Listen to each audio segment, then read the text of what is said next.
there's a lot of dealerships I talk to with, well, I don't understand it. You know, I'm getting the soft conversions. I'm getting but I'm not getting the leads, or I'm getting the leads, but I'm not getting the sales.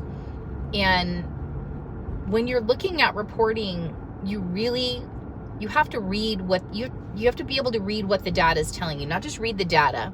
Like, I know, good conversion rates, bad conversion rates, good close rates. I can read all those metrics. I know if they're good or bad, but you have to be able to really read what they mean.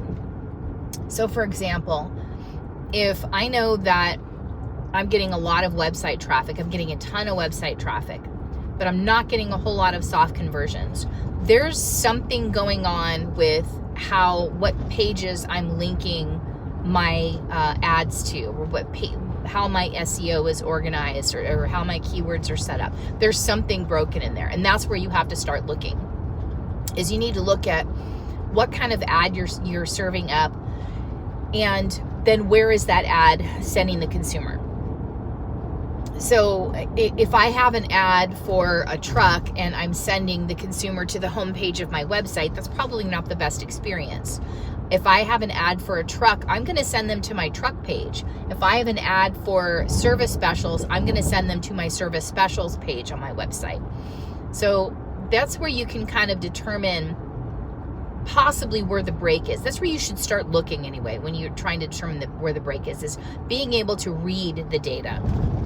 Being able to look at the data and understand a conversion rate is one thing, but being able to read the data, really read it and understand where the issues lie, that's not everybody does that. A lot of people just think, oh, I'm not getting any leads, so I need to fire up this marketing company. They suck, they don't work. That's not necessarily true. So now in my first example, I said if the ads aren't equating into soft conversion. So now what if you're getting enough traffic and you're getting enough soft conversions, but your hard conversions aren't there? Like, you're not getting any form fills, you're not getting any chat, text, you're not getting any calls, any store visits, none of that. You're just not getting the volume that you would expect from the amount of soft conversions you have. So then what you really need to look into is you need to look at your website and what are the converting actions of your website?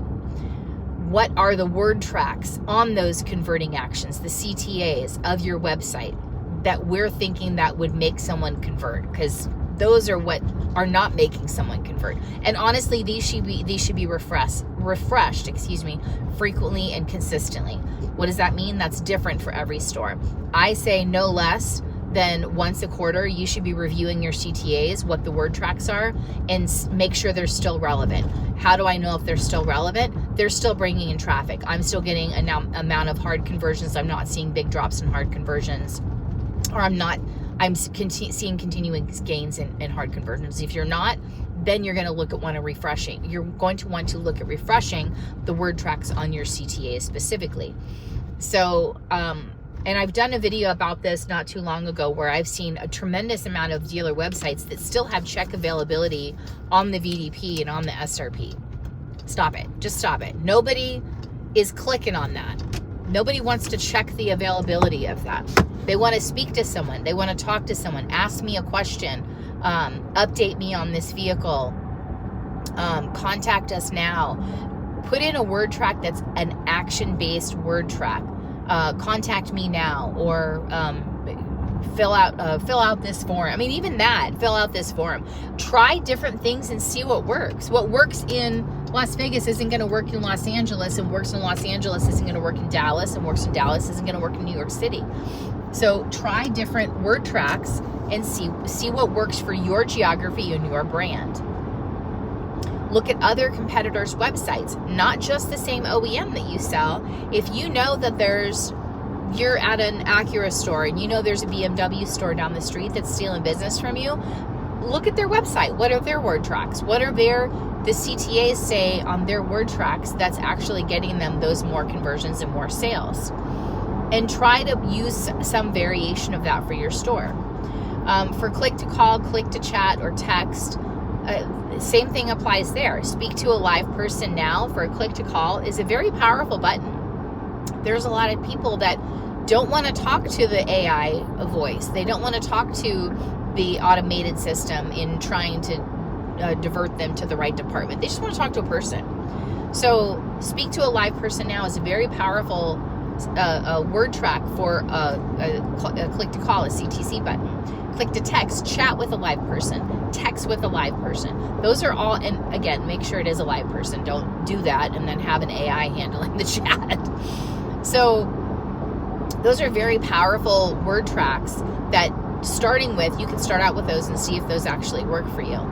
So I would highly recommend reviewing your word tracks. If you're having an issue with your hard conversions being lower than normal, review your word tracks on all of the CTAs on your website, on the BDP pages, on the SRP pages, for service, for your chat, for your text, for your calls. Review them all and make sure that's not where the break is. Now, if you're getting a lot of website traffic, you're getting a lot of soft conversions, you're getting a lot of hard conversions, but you're not getting a lot of sales, you have a sales process problem. So that's what the data tells me when I see that, is we have a sales process problem. We need to figure out the process by which you're handling incoming phone calls, outbound phone calls, internet leads, chats, and texts. That needs to be completely reviewed, soup to nuts, and make sure that we're not missing any pieces there. Make sure that we're not missing any, listen to phone calls with the sales team.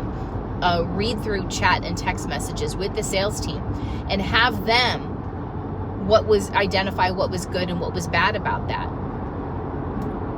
Those are exceedingly helpful tools by playing the phone call, by reading the chat. Don't do it for 1 or 2 people. Do it for 5 in a meeting, and have where every training you have, you're going to go over 5 phone calls, good, bad, and ugly.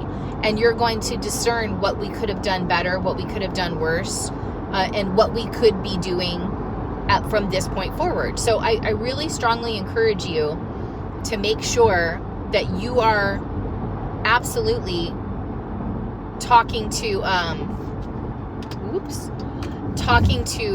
your salespeople about, hey, here's an opportunity we had, here's something we could have done better, here's how I'd like to see us move forward. So by taking those extra steps and really reading the data, not just being able to review the data and know that, oh, that's a bad conversion rate or this is a good close rate, but reading between the lines and being able to understand where you can fix the problem. It's all well and good that you understand that you have a problem, but if you don't know how to fix the problem, it really doesn't make any difference. If you understand you have a problem, that's great. Do you know how to fix it? Do you know how to bring a solution to the table? So that's what I really strongly encourage you this week, is keep an eye on, or if you have at least 90 days worth of data that you can actually look back on and be like, okay, we were here, now we're here, and we need to be here. All right, where's the break? So let me read the data and let me try to understand fully what happened here so that I can apply the right solution.